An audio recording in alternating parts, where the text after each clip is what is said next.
Hello and welcome to Witchy Wellness Radio. I'm your host, Loren Cellentani, women's holistic health coach and fellow recovering perfectionist. This podcast was created to show you that your body is not in the way, it is actually leading your way.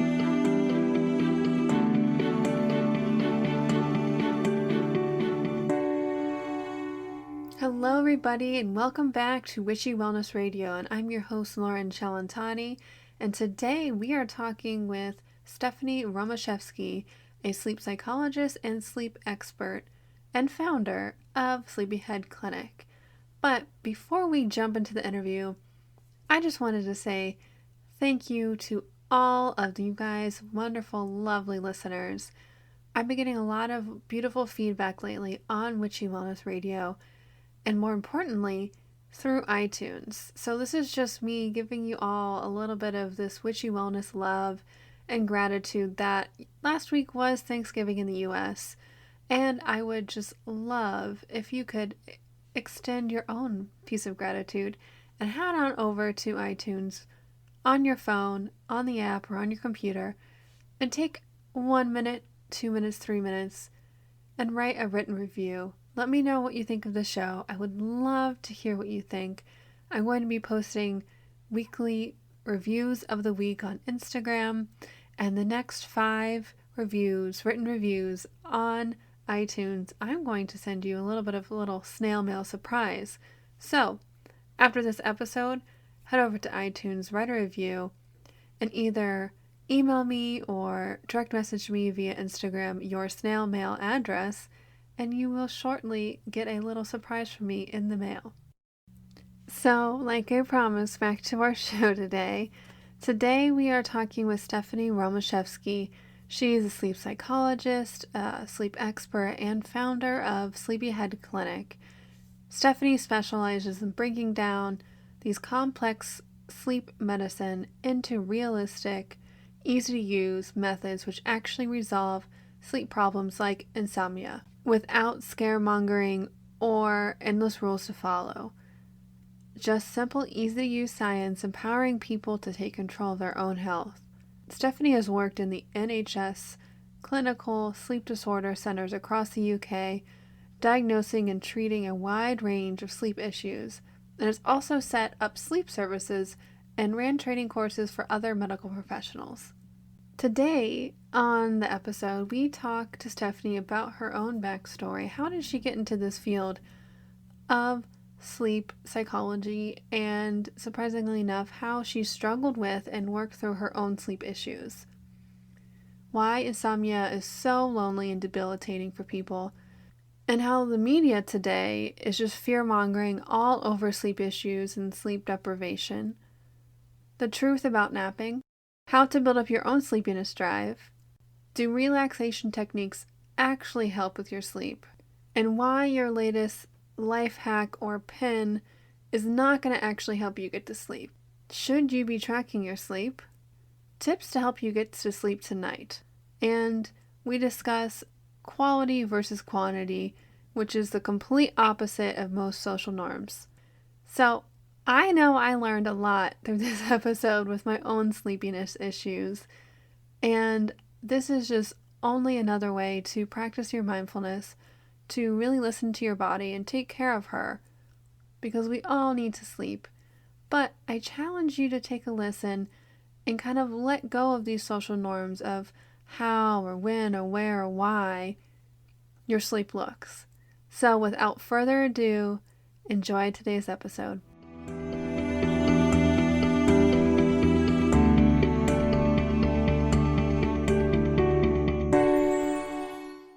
Well, welcome, Stephanie, to Witchy Wellness Radio. We are so excited to have you on today. Stephanie is a sleep expert all the way coming from the UK to talk with us today. Thank you so much for coming on.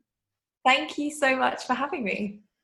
I'm so excited to start talking. So I wanted to dive right into kind of hearing your story of how you got to working with people and sleep issues, and kind of approaching it from this holistic perspective that a lot of us haven't heard before.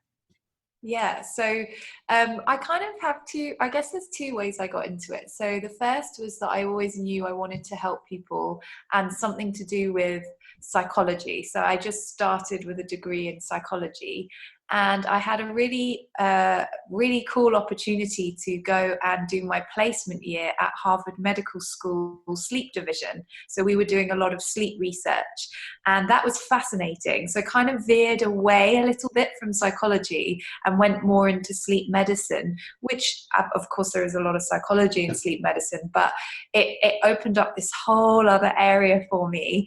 And so when I came back, I was like, okay, what do I do now? I haven't exactly spent a year trying to be a psychologist. So what do I do? And my tutor actually said, actually, you've pretty much got all the skills to be a sleep physiologist because of how they trained you over there. So I just went and worked in London in one of the big hospitals there at a sleep disorder centre. And then they taught me everything I needed to know about the clinical side of sleep medicine. So I'd done all the research stuff, but then I was learning about all the sleep disorders, which I found fascinating. But what I knew was that although we were treating all these sleep disorders, we weren't looking at the most common problems in sleep. So usually finding it hard to get to sleep, or not being able to stay asleep, or just feeling like you've had a rubbish night, of what we usually call insomnia. And so I then went off to do a master's in behavioral sleep medicine because I couldn't get any of my questions answered by the people around me. And so I learned that actually there's really good non-drug ways of treating insomnia, but we weren't providing it on our national health system. And so I changed where I was living. So I was in London, but I knew I was working literally all hours of the day. And the irony is, as a sleep specialist, you have to do a lot of night shifts because obviously you're watching people's brain activity whilst they sleep. So I actually moved down to Devon, which is in the southwest of the UK, beautiful area, lots of like national parks, and just the skies are darker, and it just felt so much better. Actually took a massive demotion, but I sort of started building myself back up and building up the services down here, and then still wasn't getting anywhere with the NHS, the National Health Service we have here, and not really getting them to see that we needed to provide this service that we weren't already providing. So they said, okay, go and do it yourself and we'll think about it. So I actually started Sleepyhead Clinic on the back of that.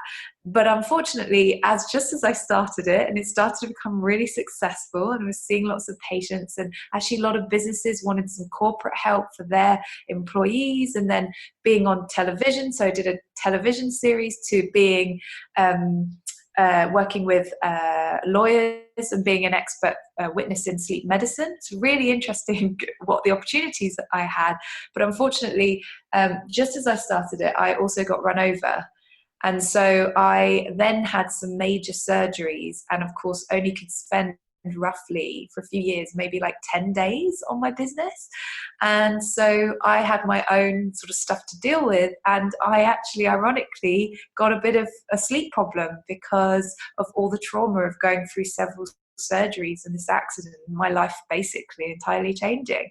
So I guess you could say I've been interested in this for a long time. I've been in the field for like 13 years now, but it's only been, I would say, in the last 3 years where my approach to really developing something that the general population can use, that's based heavily in the science and is very evidence-based, but the language and the way that I've sort of developed these techniques has definitely come from my own experiences. Wow. Yeah, I find it so interesting. It's like we're doing this work, and sometimes something happens to us, and we have to start to step up and really practice what we preach. Yeah, And absolutely. yeah, and I help a lot of people, with recovering perfectionism, or dealing with that little voice inside your head. And I have to deal with that every single day myself. And I think that you find a new level of respect and, care for your clients or your patients, because, we're all going through the same things that we're helping people with. Absolutely. completely agree. And I always had the utmost respect for my patients, because I happen to think insomnia is probably one of the most horrible, chronic, debilitating conditions that you can get. And nobody understands it because they're good sleepers, so they just don't get why you can't sleep. But when I got it, I suddenly understood what a lot of patients were saying about the loneliness factor and the frustration, and the lack of control, which I had never had before in the same way. So that really helped, because I guess for me, it was a lot about how I was developing the language of my courses to help people, so that they actually spoke to the individual that didn't know anything about sleep medicine. How was I going to reach that person?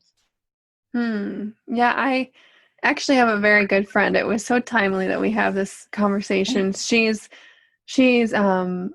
almost through her first trimester of her second pregnancy, and she's got this horrible bout of insomnia, and she can't. And I was like, you know what? Just listen to this podcast, because I know this is especially for you. And Oh, and talking to her, not personally knowing much at all about this topic. Yeah, what you said about the loneliness factor of no one really understands what you're going through or how you're feeling, and yeah, how absolutely. how do you get over that? What are your tips I to think get? for that particular issue, what people really need when they have this kind of condition, they need some validation from the right person, and they need some reassurance. And unfortunately, a lot of the doctors that you'll see out there, they don't get a lot of education in sleep medicine. It's a fairly new medicine compared to everything else, which is ironic, isn't it? Because we sleep for a third of our lives. So you'd have thought we'd have done a bit more research in this in the long term. And we're kind of getting there. But actually, the average doctor doesn't know a lot about the psychology of sleep and the physiology of sleep. And so, when you go to the doctor, I think the lack of control and the loneliness also gets perpetuated by the people that essentially aren't listening. And because they don't understand and they don't get it. I think that kind of alleviation comes from seeing the right person and getting the validation and reassurance that you need, that actually this isn't your fault. This is a condition that literally a third of the population is suffering with right now. And so you're not the only one. Honestly, I know it feels like you're the only one in the world that's up at that time, at that moment. But actually, there's a lot of people out there that are suffering. So I think it comes from finding people that suffer as well, but also seeing, getting that validation. And unfortunately, the media is really good at scaremongering the public right now, and saying that if you don't sleep, it's really bad for you and all these terrible things are going to happen to you. But without the constructive techniques to help with that, it's not a great way to handle this already quite scary condition that people have. Yeah, that's so true, because what are the basics of health right now that the media portrays as, getting the 8 hours of sleep, drinking enough water, moving your body. But when you can't get those hours of sleep, and you're trying and you're trying and trying, and I'm sure the more that people try, the harder it is for them to fall asleep. Yes, absolutely. And it's difficult because logically you think, okay, I've been told I need to get more sleep, so I'm trying to get more sleep. I'm going to take myself to bed earlier. And actually, the irony is that to fix insomnia, we actually have to impose more sleepiness on you. So a lot of insomniacs will suffer from very bad fatigue, but it's not quite the same as what a good sleeper experiences just before they go to bed in terms of sleepiness. And actually, one of the biggest tools I could ever give anyone is to give themselves permission to go to bed later. Not forever, but just while they're trying to build that sleep drive up, that actually is really important. You need that. But we're told that it's a bad thing and you shouldn't have it. But when you feel sleepiness, that lovely feeling like your eyes are going to literally drop off. Fatigue isn't the same thing. So feeling achy and feeling like your mind is going through a fog or exhausted is not the same as that lovely sleepiness feeling we get. And so part of my process is to try and develop that sleepiness feeling in somebody and to try and help them understand, should they be worried about their sleep? Because actually a lot of these studies out there, they're talking about chronic sleep deprivation, and chronic sleep deprivation will make you very, very sick. And in the worst case scenario, it can literally, it can have terrible consequences. But actually, most people have had insomnia for a very long time and they don't have any of these sicknesses. And they're not, they're coping. In fact, it's frustrating for them because they're coping the way the good sleeper is, except they're not sleeping at night. So therefore, we know that sleep deprivation and insomnia are two separate things. But the media is pushing sleep deprivation on everyone so much that it frightens the insomniac into assuming that they have sleep deprivation. And therefore, whenever they do get that little bit of sleepiness, they will try and relieve it as soon as they can. Whereas I would argue that you need to build that up and alleviate the sleepiness at the right times of day.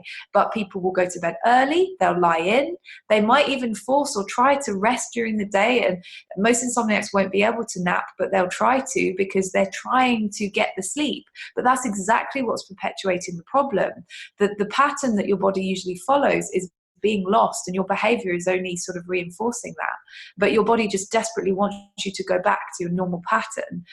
Yet we think our behavior, altering it all the time, is what's going to change it, when actually being consistent and giving yourself permission to only go to bed when you're sleepy is going to be a hell of a lot more, influential on your sleep-wake cycle.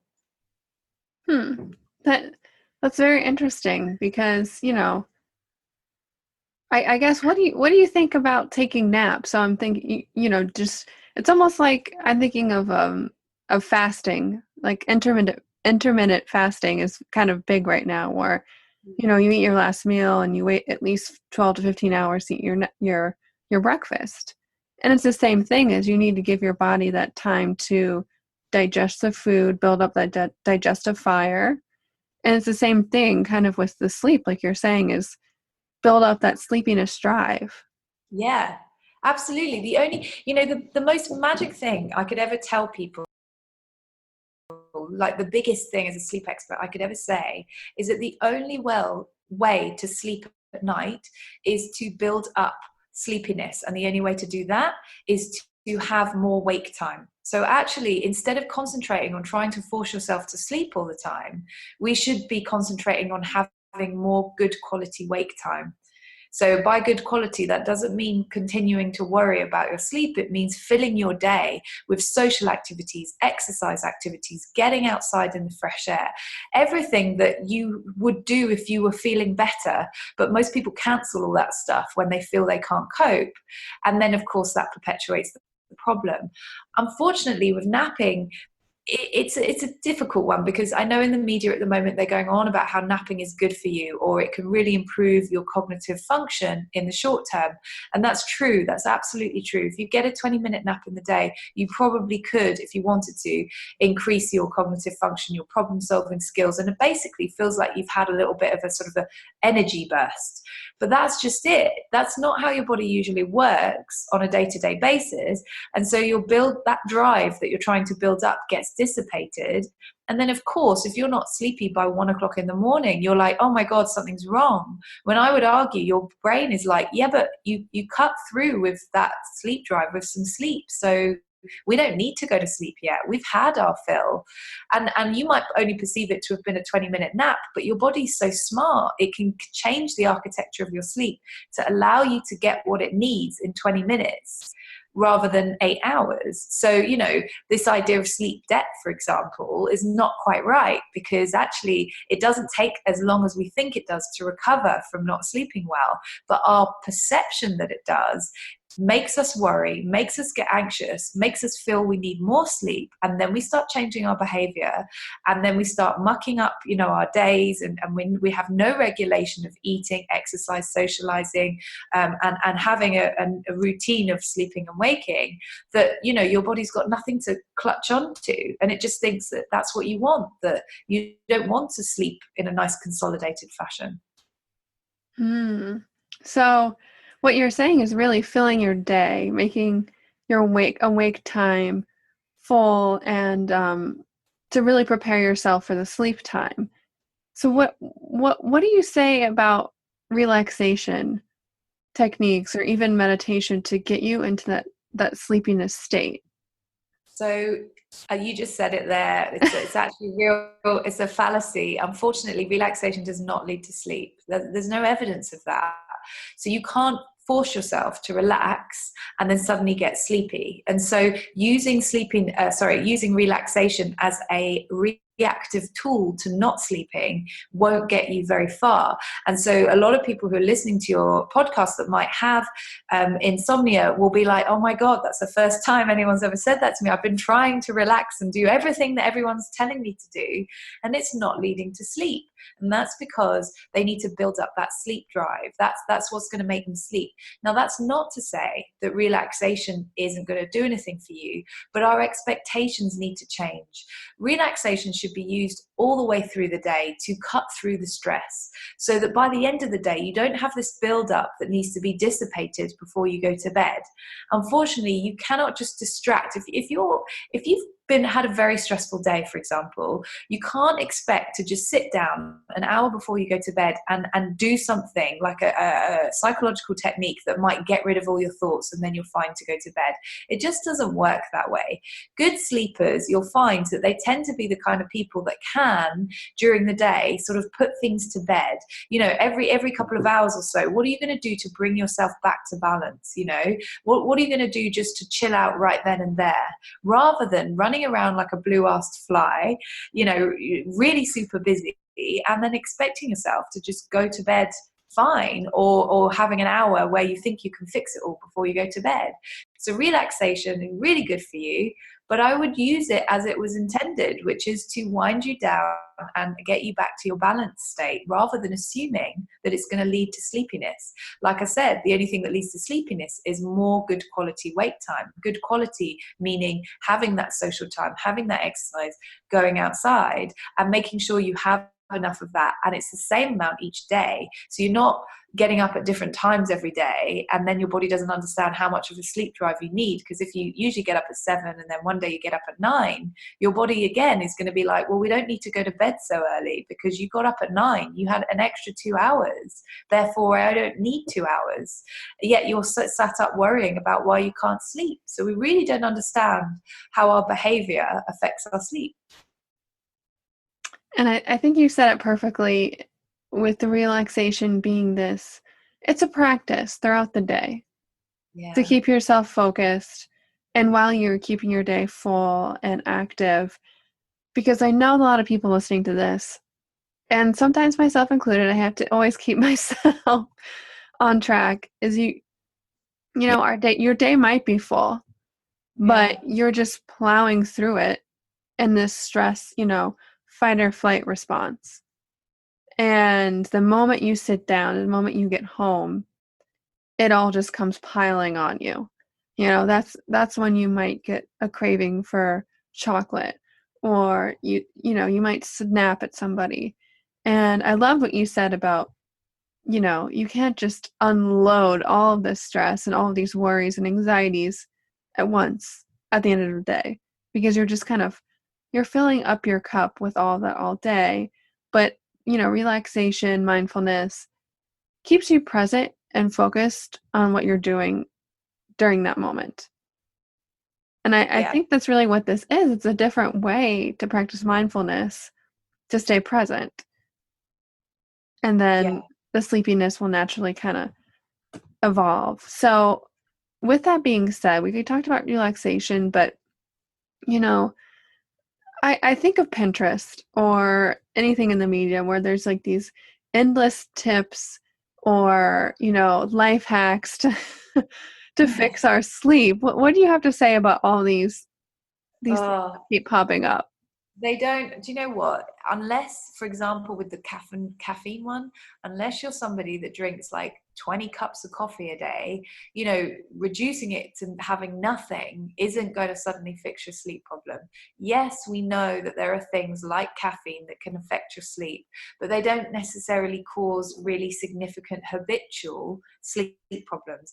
Insomnia can be caused by anything. but the perpetuating factors, so the things that keep it going, are very different. So unfortunately, all those tools that you hear about, they're not really talking to an insomniac. So if an insomniac just looks at those rules, they might say 10 top tips to sleep better.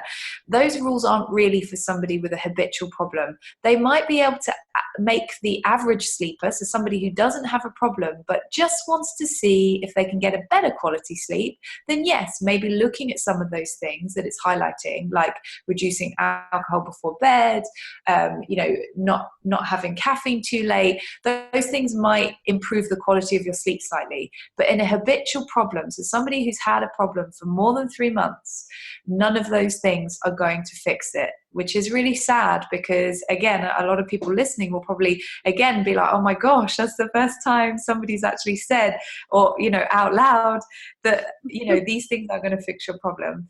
But what we'll do, there's a few things to start with, and this is what I will tell everybody that comes into one of my sessions with me to start with. You need to get up at the same time every day. That's really important, but you don't need to go to bed at the same time each night. So do not dictate to your body your bedtime. Your body will dictate to you when it's sleepy, and you mustn't go to bed until you are feeling sleepy, tired. So not fatigue. It's the ability to literally nod off in your chair, then go up to bed. If you've got a sleep problem, that will really help, but make sure you get up at the same time every day. That is so important, because your body needs a starting point every day, and it needs to be the same for a while. You don't have to be perfect. You don't have to be a robot. You don't need to do this 100% of the time, but you do need to show your body that you do it more often than you don't.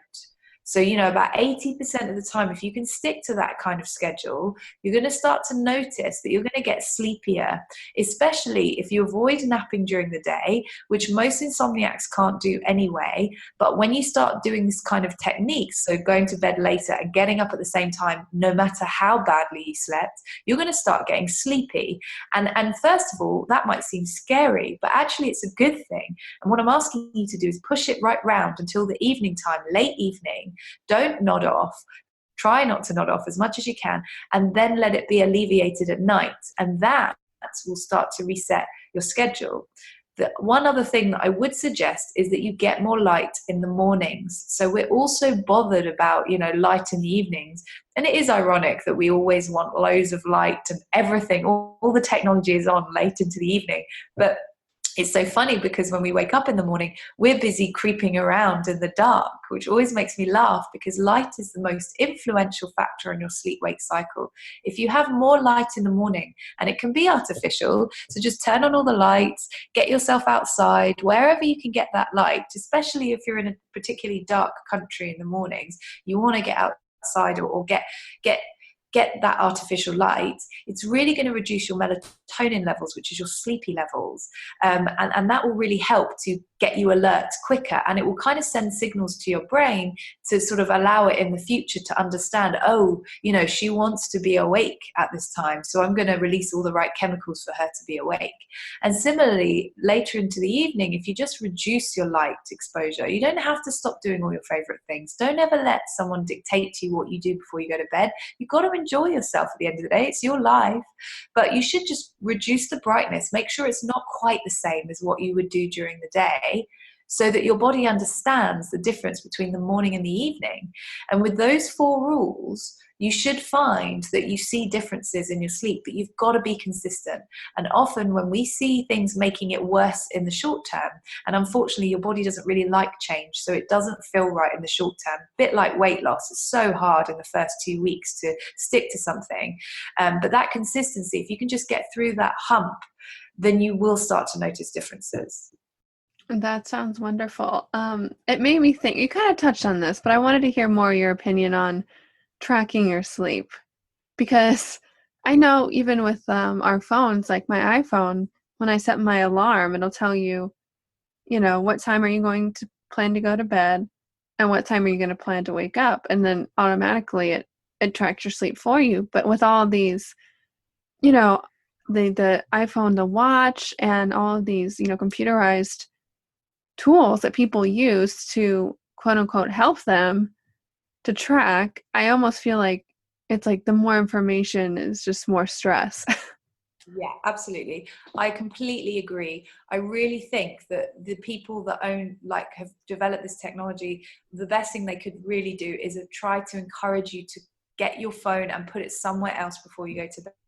Tracking your sleep is unhelpful, not least because they can't be that accurate. If they were, then we would be using iPhones in sleep labs, but we're not. We're using proper polysomnography kit, which is electrodes on your head.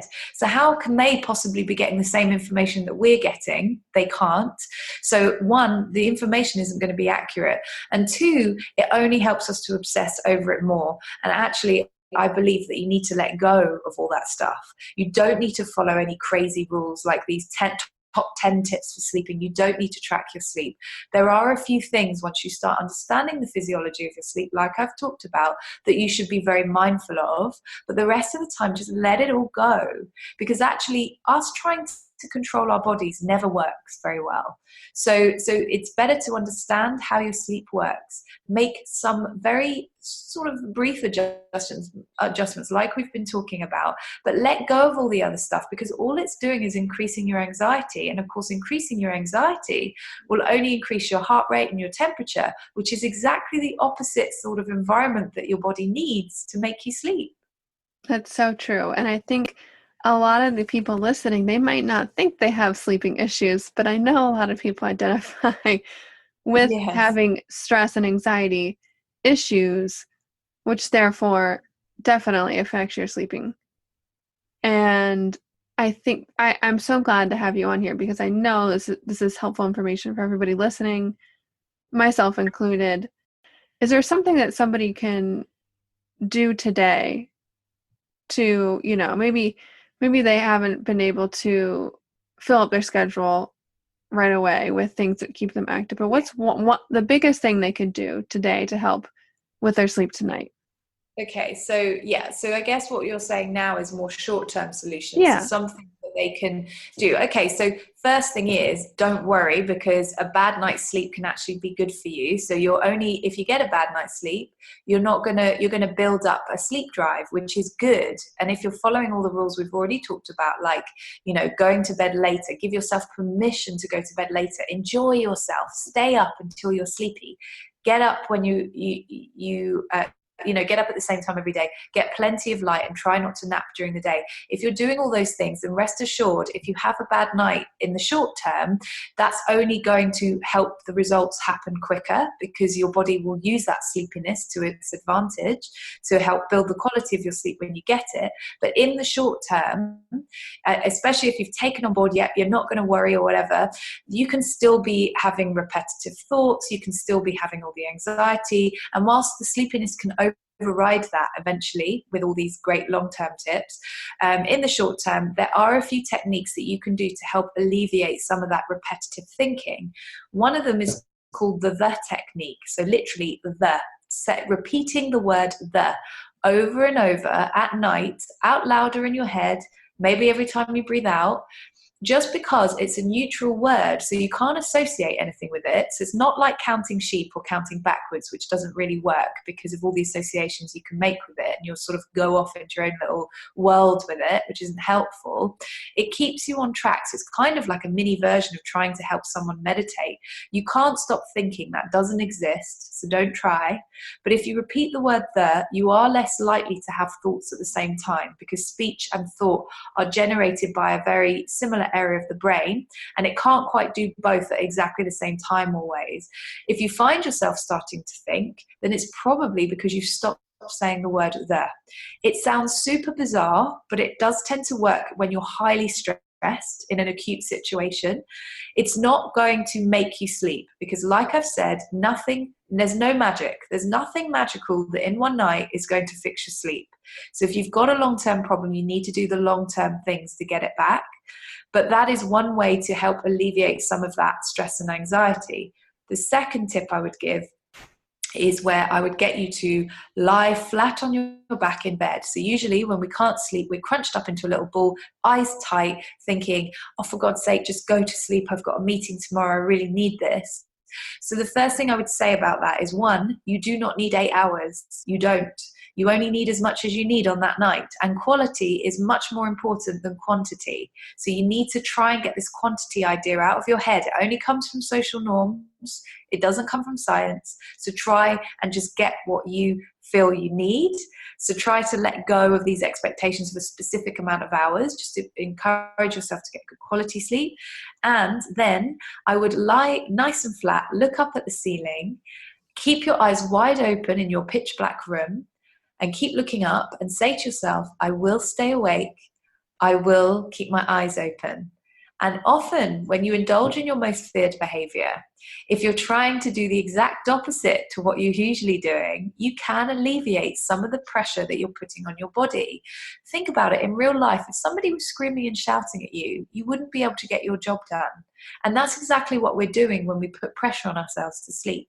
So doing the exact opposite can sometimes be very helpful, but be very mindful that if these things don't work, it's not because they're designed to make you sleep.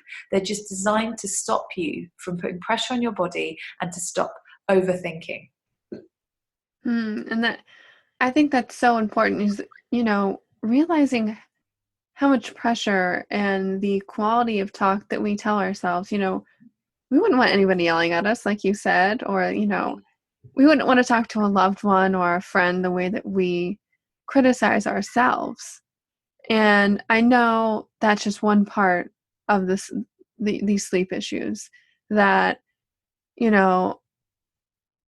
doing the work, getting the help with somebody like you to really understand what's going on, not shutting all over yourself. Like, I should be getting more sleep, I should be doing this, and just creating this huge ball of stress and anxiety about the issue. And that, you're not alone. And I'm so happy that you're here to share all of this with everybody. And, you've gone through it yourself. You've helped so many people with this.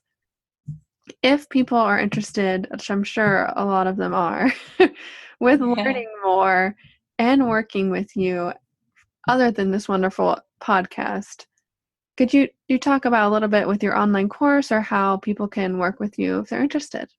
Sure. So there's various different ways. So I do a lot of bespoke work with people, often online, because my work is very international now. And so people will actually book in a course of treatment where they will actually Skype me over, several weeks, and we'll work together and to get them sleeping again, and that will always be very evidence-based and scientific. So I never ask you to do anything that doesn't work. And then I've also created some online courses where you don't need to have a bespoke course with me, because obviously that can be very time consuming. It means that we have to find times which suit us both. And it also means that you can't access me all the time, because obviously in the middle of the night, I'm going to be sleeping, because otherwise I'll have a problem too. So I've tried to develop these online courses, which essentially teaches you to be the sleep expert. They're also a lot cheaper as well. So I'm trying to make this so that it is available for everyone. And they seem to be quite successful. So if you want to have a look into this, my website is www.sleepyheadclinic.co.uk. But if you want to inquire about the online courses, so where you're teaching yourself, and it will be vlogs with me, so I'll always be there, and there's emergency videos. So in the middle of the night, if you're really struggling, I've actually created a set of emergency videos that aren't there to educate you and get you on the, doing the right things, but they're more there to support you and to make you feel like you're not alone, because that's how I felt when I had it. And so if you want to talk to me about that, and we can have a chat about that together, it's sleepyheadclinic.co.uk/apply, and it will ask about you. So it'll be a bit of a form there so I can learn about you, and then we can talk to each other and just find out if this is right for you. Wonderful. And all these links I'll have these in the show notes for everybody to easily click and have this accessible. Is there anything else that you would love to share? I think there's been so much mind-blowing information with sleep, because from a media perspective, even a holistic perspective, there's so much. I see so much that all of these tips, and you should be getting 8 hours of sleep, and it stresses me out.